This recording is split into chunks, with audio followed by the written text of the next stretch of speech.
love the vibe and the energy that comes with the malls and the stores and the shops and everything. You know, the lights are on, the decorations, people are just in a different mindset. And so I love immersing myself in those crowds.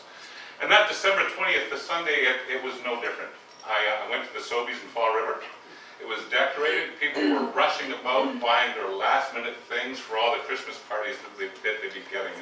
And I had my little list from Heather, and I was really, really kind of enamored and enjoying being in the midst. And as I went to the back of the store, I passed by this one couple that kind of stood out.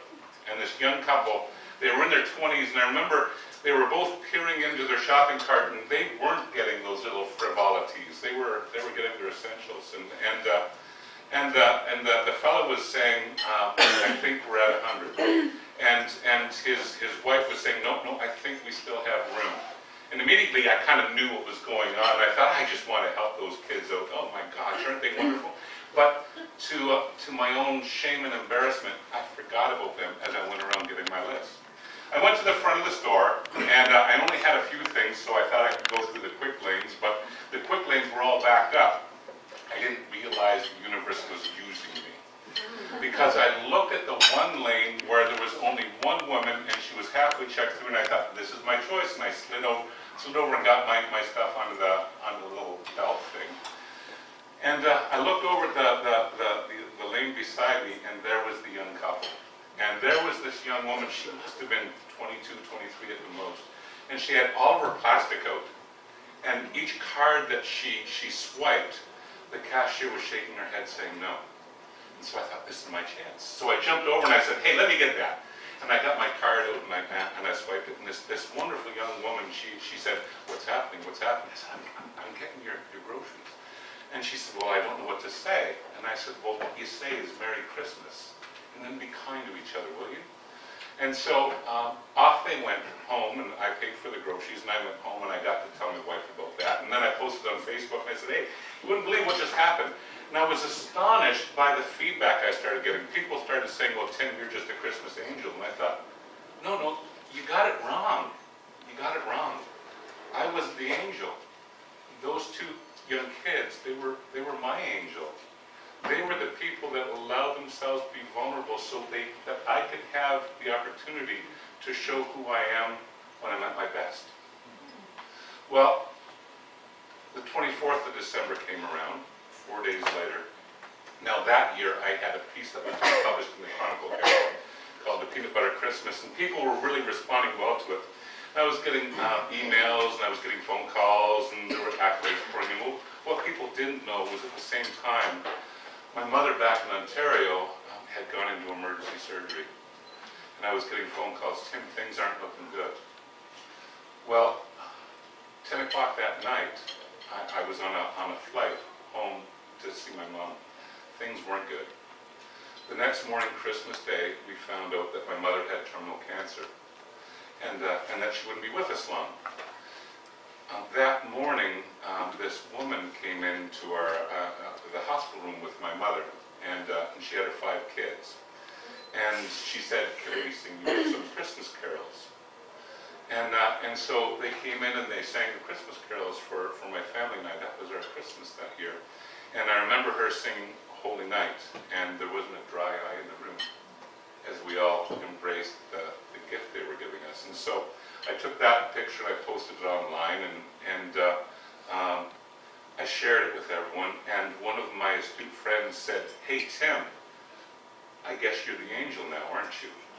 That was the gift in return, you being vulnerable and allowing someone else to give to you.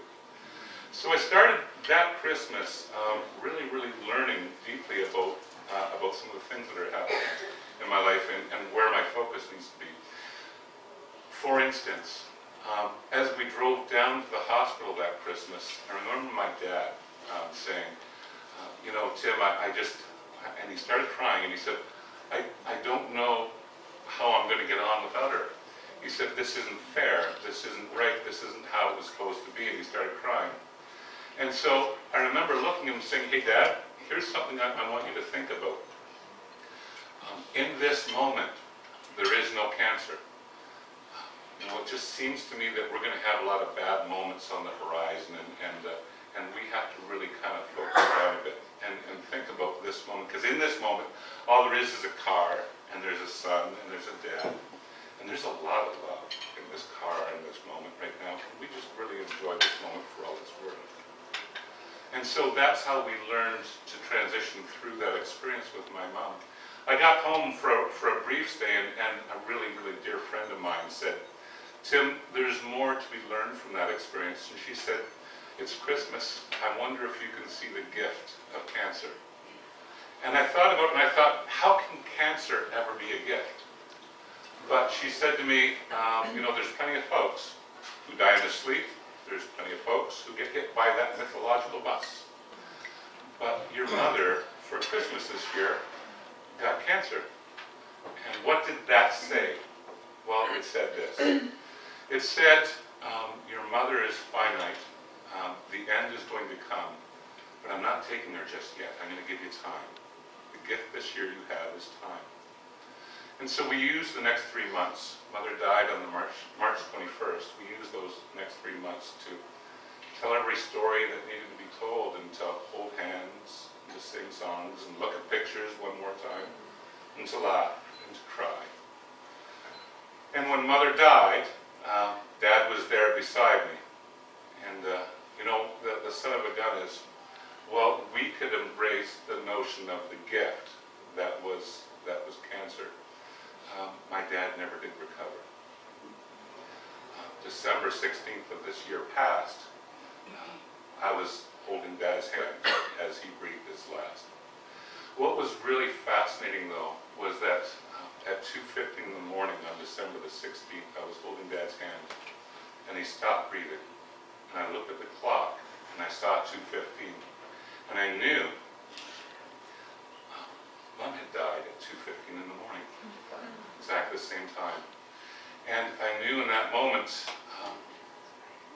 Dad's with his best girl, and they are painting the town red. And so I learned to appreciate the moments for all they're worth, even that one. And so, people can ask then, well, Tim, in this moment, what is there for you? And I want to share that with you too, because in this moment, I'm really, really missing my dad. And isn't that a wonderful gift? Because to have loved to that depth, that I can just conjure up his image and miss him, is to know that I had something sweet and wonderful. And you know, it all started with a gift exchange. December 20th, 2015. Thanks very much for letting me share.